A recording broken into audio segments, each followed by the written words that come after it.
आप क्या लेना पसंद करेंगे, खुशी या गम? जानिए, बुद्ध से जुड़ी ये कहानी। महात्मा गौतम बुद्ध को बौद्ध धर्म का संस्थापक कहा जाता है। उन्होंने वर्षों बोध गया के बोधि वृक्ष के नीचे बैठकर तपस्या की और इसके बाद उन्हें दिव्य ज्ञान की प्राप्ति हुई। बुद्ध ने अपने विचारों और उपदेशों से पूरे संसार को शांति और अहिंसा का मार्ग दिखाया। इसलिए कहा जाता है कि बुद्ध के विचार आपका जीवन बदल सकते हैं। बुद्ध की आज की अमृतवाणी में आपको बताएंगे गौतम बुद्ध से जुड़ी एक ऐसी कहानी के बारे में जिससे आपके जीवन में खुशियां ही खुशियां रहेंगी, क्योंकि बुद्ध का मानना है कि यह पूरी तरह से आप पर ही निर्भर करता है कि आप खुशी या गम क्या लेना पसंद करते हैं।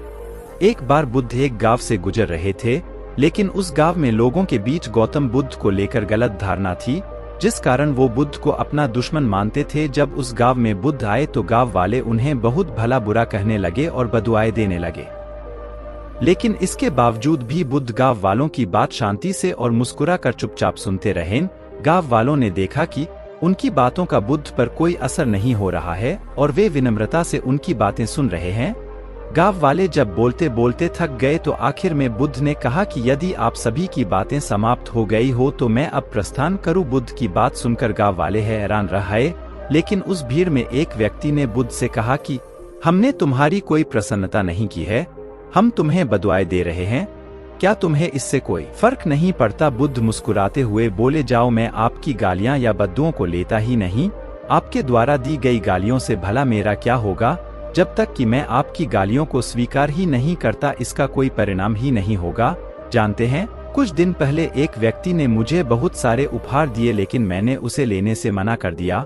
जब मैं लूंगा ही नहीं तो कोई मुझे कैसे दे पाएगा? बुद्ध ने पूछा, बताइए, अगर मैंने उपहार नहीं लिया तो उपहार देने वाले व्यक्ति ने क्या किया होगा? भीड़ में से किसी ने कहा, व्यक्ति ने अपने उपहार को अपने पास रख लिया होगा।